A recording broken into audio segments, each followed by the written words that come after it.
Hello everybody and welcome. In this video I'm going to show you how to perform factory reset for your headphones JBL Tune 520.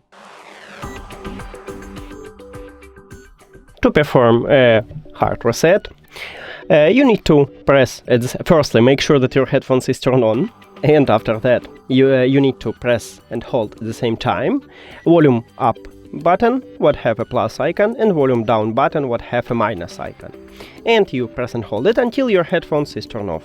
So press and hold on it, and now I hear also a voice prompt power off.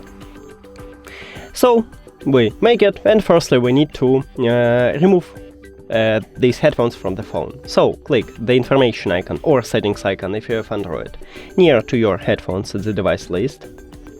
Then forget this device and forget device. If you have Android, then click pair new device, and after the factory reset, these headphones enter to prank mode automatically, and we can see it by this flashing LED light. And now we can also see it at the device list. So tap on it.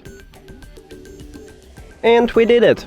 Thank you for watching this video. If you found it helpful, please consider subscribing to the channel and leave the like on the video. See you later!